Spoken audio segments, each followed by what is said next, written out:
Hello, Canada Files viewers. This is Aidan Jonah, Editor-in-Chief of the Canada Files.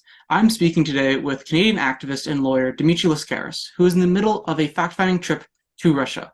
Hello, Dimitri. Hey, Aiden, how are you doing? I'm good. So let's start with the obvious question. What motivated you to travel to Russia? Well, we are in an existentially dangerous war, in my opinion. I would say that it is, I truly believe, after having given this a lot of thought, that this is likely the most dangerous moment in human history, because we have uh, a war between one military alliance and a state that have enough nuclear weapons to destroy the world many times over. And although Western governments pretend ridiculously not to be waging a war against Russia. They clearly are, in every sense of the word, militarily, economically, informationally, politically, culturally. And their goal, I think, at least certainly it's the perception of the Russian side, and I think with some justification, their goal is to fatally weaken Russia and, if possible, cause its disintegration. And so this is all happening against a backdrop of a climate crisis that is spinning out of control, and that we have absolutely no hope of managing effectively without an unprecedented level of international cooperation. And so I've come here to do whatever I can, as I'm just one person. Obviously, what I can accomplish, if anything, is limited, but to try to facilitate a dialogue with people in Russia, and not just the people who oppose the Putin government, because we hear from them all the time. And they frankly have, it appears, very little influence over the conduct of the Putin government. I'm here to talk to the people we don't hear from, and that's the majority of people who support the Russian government. All right, thanks for going in depth there, Dimitri. So one of the interesting things, reading through some of the work that you've put out since on your website since coming to Russia, is that there was a big variance from your initial expectations of Russia and how you actually experienced these different parts of the country. So talk to me about that. What caught you off guard when you came to Russia?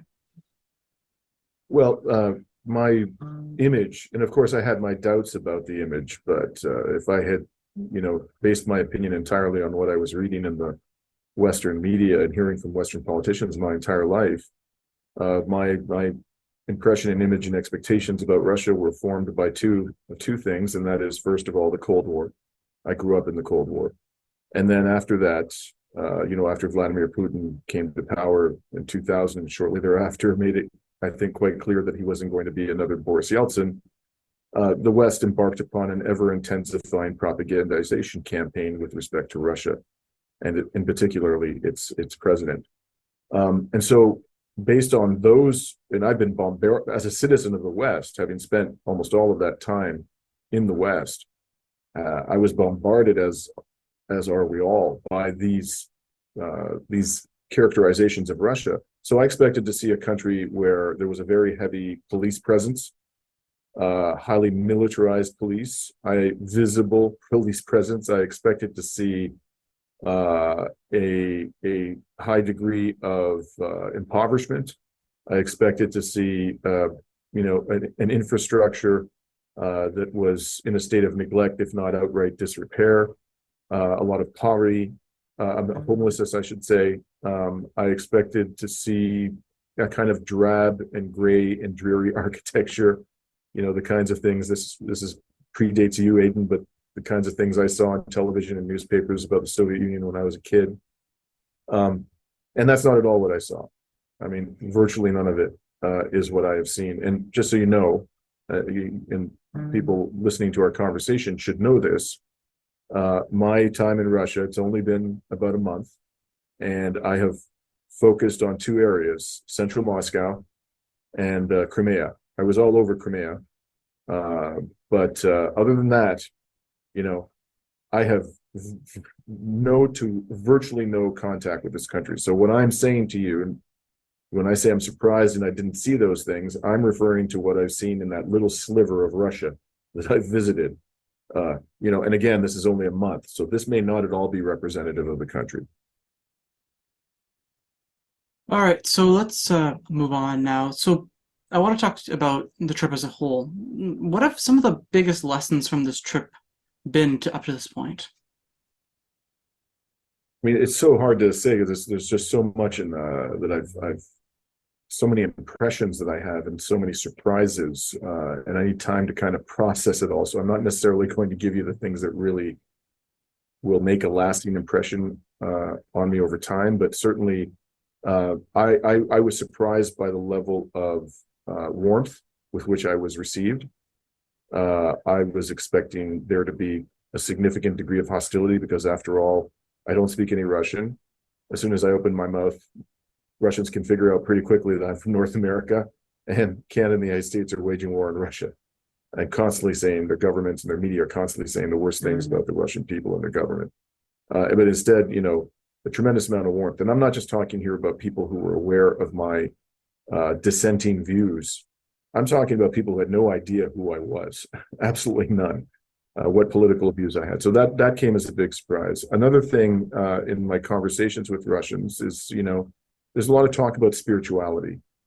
And of course, a large proportion of Russians are not, regular churchgoers, and they don't pray regularly. But I have the impression that spirituality, and particularly the importance of the Orthodox Church in the life of ordinary Russians, is higher than it is, generally speaking, in Western countries. A lot of conviction amongst the people I've met that they are indeed facing an existential war, that this is a war that must be won, and that it was a war that was entirely avoidable, but now they have no alternative but to wage it until a successful completion. And the criticism that I heard of the Russian government was not that it has been too brutal, but that it should have acted sooner and more decisively. And also just the overall quality of life. Again, within the areas that I visited, I saw a higher level of prosperity, cleanliness, and sort of, orderly society than I was anticipating. And I've seen significantly less homelessness that I generally encounter in any major Canadian or American city. I was saying you've spoken to a number of working class folks in Russia. So give me a sense of how they, viewed the Russia's special military operation. I would say, with a kind of sober realism, but ironclad commitment to victory. So there was very little chest pounding. When the United States is involved in some major military conflict, it's not uncommon to see Americans erupt with shouts of USA, USA, USA. I haven't seen any of that here. Even when I go to Red Square, I was in Damascus, interestingly, for a day about 6 weeks ago, and it was the first time I'd gone into Syria, and the picture of Bashar al-Assad was everywhere. Here, I almost never saw the image of Vladimir Putin. And the Z sign, which the Russians use to sort of as a symbol of their military in this conflict, I only saw one in all of Moscow so far, which was really quite striking. But people, I think at the same time, people want this to end. They don't want it to go on. They are concerned, even though they seem quite determined. And the mood overall is not at all one of victoriousness or elation, nothing like that. It's a somber mood, and people understand that this is a very serious matter and it's a dangerous situation for their country. All right, so now let's shift a little bit over to some of the things you've done further in Russia. So you delivered a lecture, I believe it was around early April, on Canadian appeasement of the U.S. at the Moscow State Institute of International Relations. So I have some questions on this front. First and foremost, how did this lecture come to be? Was this something where connections were tapped, or did they just reach out completely of their own accord to you? This is actually an important issue because it needs to be said because bad faith actors will try to mischaracterize how I came and why I came and how this all came about. I made a decision initially approximately 3 months prior to my departure on April 1st to Moscow to come to Russia. And no one invited me. No one even put the idea in my head. I made that decision entirely on my own. Once I did that, I got a visa. Once I did that, I reserved a hotel. And then I started calling people. One of the people I reached out to was Tamara Lorenz. You may know her. She's, I believe, a doctoral student at the Balsillie School, and she's studying international affairs. She's an outspoken peace activist, and she had come to Russia a few months ago and spoke very highly of the country and her experiences here. And she suggested to me I deliver a lecture at McGill University, which is the elite institution for the diplomatic corps, for people wanting to go in diplomacy and international relations. Interestingly, they also have a journalism school for people who want to specialize in international affairs journalism. In any event, I then said, that's a great idea. She then put me in contact with the deputy dean. I sent him my bio, and I said, I'd like to deliver a lecture. And he said, that's great. What do you want to talk about? And at that time, I just had the vaguest of inklings of what I was going to say. And I said, I'm going to talk about Canadian foreign policy. He said, okay, wonderful. And up until the moment that I delivered my presentation, he never asked me to review my speech. He didn't vet it in any way, shape, or form. He really didn't know what I was going to say.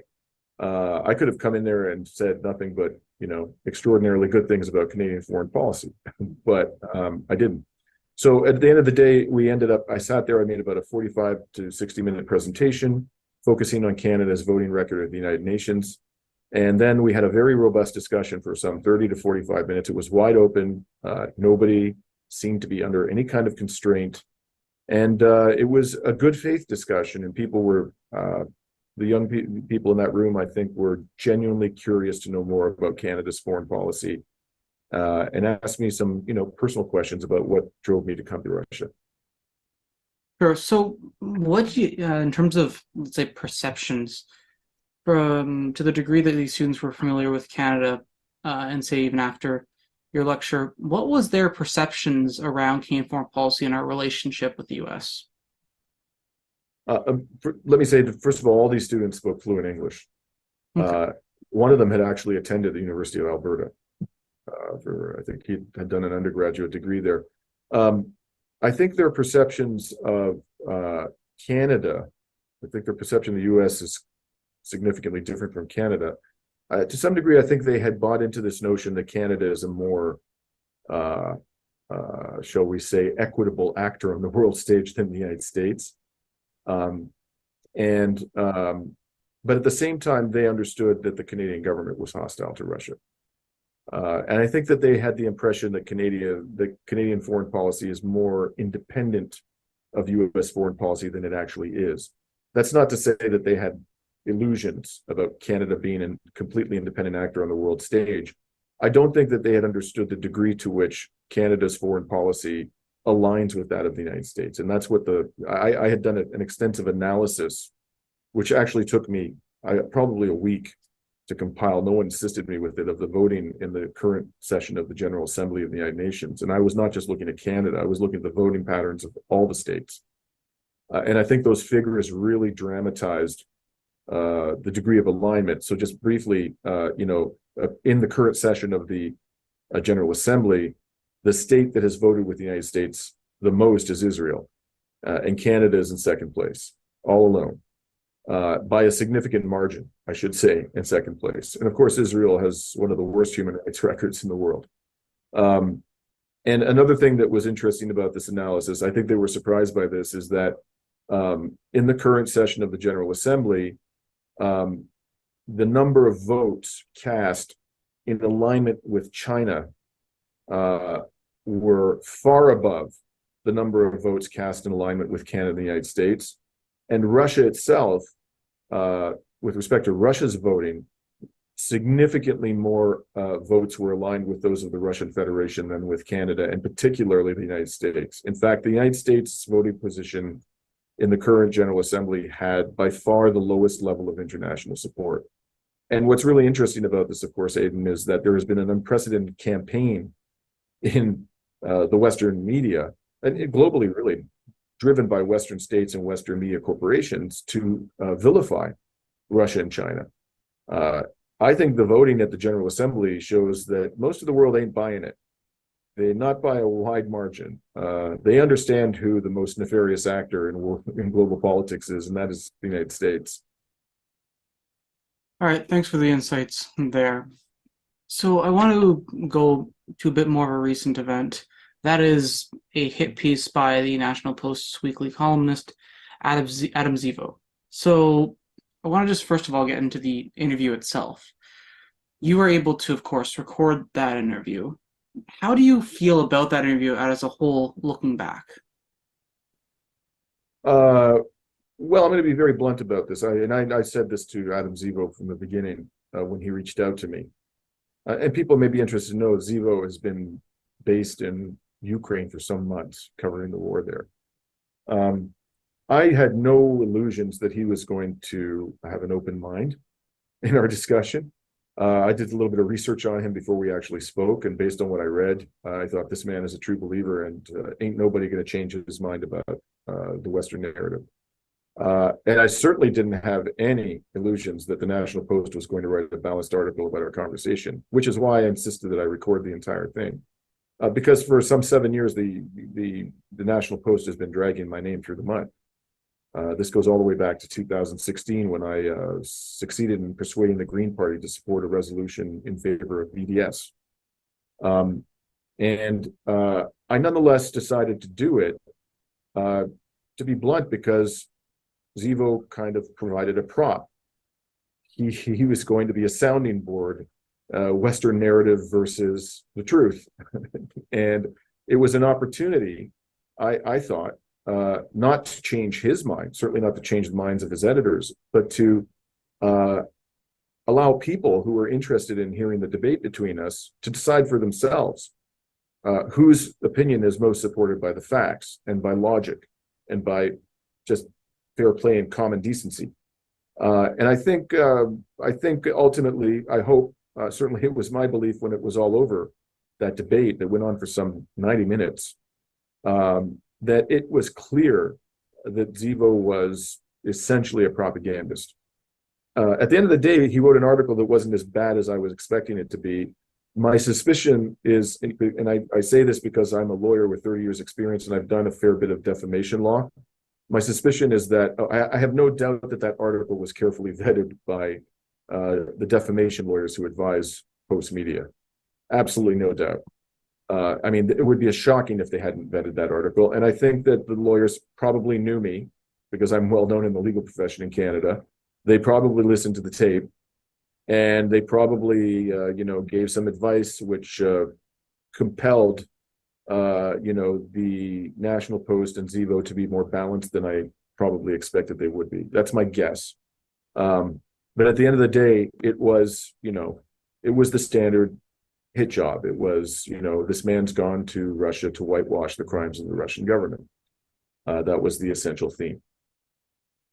Right. So something I'm curious about, and I think the audience will be curious about as well, is through this interview, what insights did you get into the mind of Adam Zevo and the Canadian pundit class more broadly? I just think that if I could sum it up in one word, it's Russophobia. Rampant Russophobia. I tried to explain to him, this was, I thought, one of the most telling things in the conversation. I was trying to explain to him that we can't really understand the attitude of the Russian people in this war without taking into account this unspeakable historical trauma they suffered in World War II, where, the Soviet Union, and here we're talking, primarily Russia, but certainly not exclusively Russia, suffered some 27 million casualties. The number of casualties the Soviet Union suffered, Russia alone suffered, is more than all of the Western European and North American allies put together, plus Germany itself, the primary aggressor. And it's bigger than all of those casualties by a wide margin. It was and not just the number of people who died, the number of people who were wounded, but entire cities were obliterated. And this man was utterly incapable of attaching any weight to that.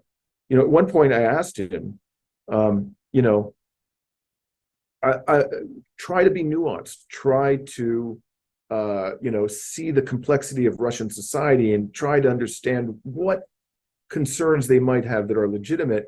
And he said, well, I have. And then he proceeded for some 2 minutes to wax eloquent about all the ways in which he has allegedly, you know, tried to take a nuanced view of Russian society. And not once in that entire 2 minutes did he mention World War II.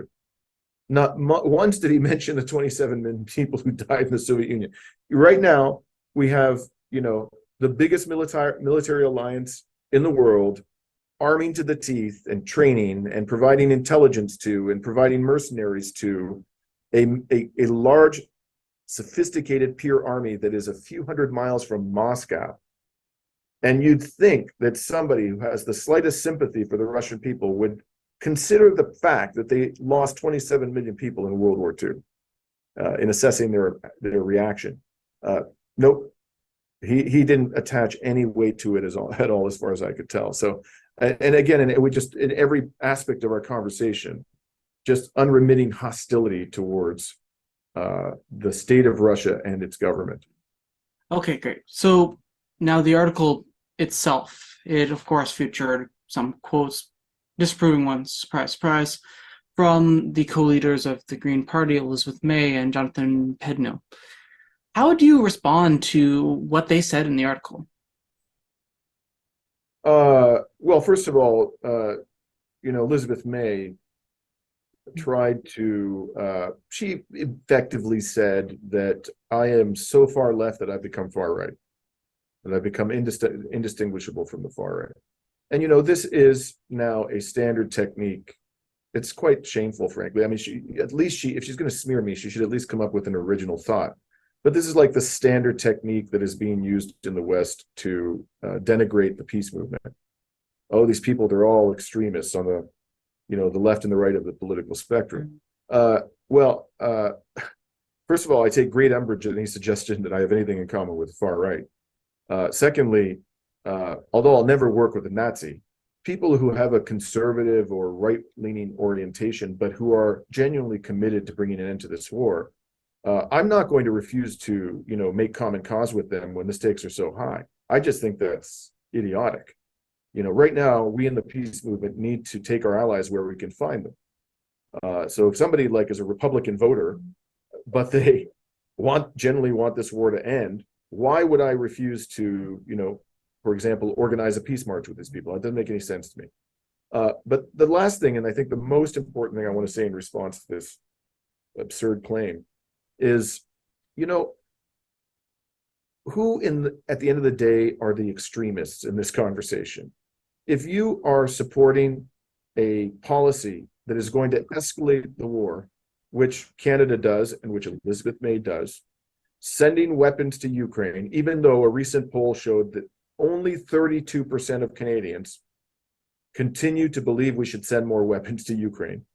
Every single parliamentarian is, as far as I know, is saying we have to send more weapons to Ukraine. Okay, so they are not only departing from the majority opinion, people like Elizabeth May and these other parliamentarians, but they are favoring and advocating and pursuing a policy that is risking nuclear annihilation. So if you ask me, they're the extremists. I think it's obvious to anybody with an ounce of common sense. The moderates are the ones who are saying we need to de-escalate. We need to get to the negotiating table as quickly as possible and try to bring an end to this war, not just for the sake of, you know, minimizing the risk of nuclear holocaust, but also to bring an end to the massive amounts of killing that are happening in Ukraine. This country is being destroyed before our very eyes. Even if we manage to avoid a nuclear war, and at this stage, I have to say, I think we'd be fairly lucky if we did that, given the trajectory we are on. But even if we do, what about the people who are being killed? how can any sane person think that you're going to stop the killing by increasing the lethality and the number of weapons you're sending over there? You're just going to increase the killing, and Russia will out-escalate us every time. Every time. So they are the extremists. That's my answer to Elizabeth May. That's my answer to Jonathan Pedno. That's my answer to every single person in Parliament who continues, despite public opinion, to argue that we have to send more weapons to Ukraine. All right, Dimitri. Well, to sort of head towards the end of this interview, I want to ask, in terms of the rest of your time in Russia, where do you plan to travel? Or are you going to stick to locations you've already gone to so far? Well, I only have 4 days left. So I'm going to, I thought about it. It was quite a trek to go down to Crimea. It was a 28-hour train ride each way. I've kind of petered out on train rides for the time being. And Moscow is such a big, fascinating city. I mean, you could spend months here and still just scrape the surface of the place. So I'm going to stay here for the last 4 days of my trip. I'm going to be meeting, interestingly, an American a professor of international law who happens to be here at the same time as me, and who has argued, interestingly, that he believes the invasion, or as the Russians call it, the special military operation, complies with the United Nations Charter. So he reached out to me. He knew I was in Russia. I'm going to have a meeting with him. I'm going to go to a homeless shelter on Friday here in Moscow, try to educate myself more about the level of homelessness in this country. I want to go to the Museum of the the Bolshevik Revolution, which should be quite an interesting experience. And just talk to people as much as I can and continue to learn. Okay, well, sure, that'll be great interest to the CanFiles audience. I do, of course, want to mention that there is, in fact, an article by a international lawyer as well, Chris Black, who talked about the legality of SMO, which I think would be worth your time as well.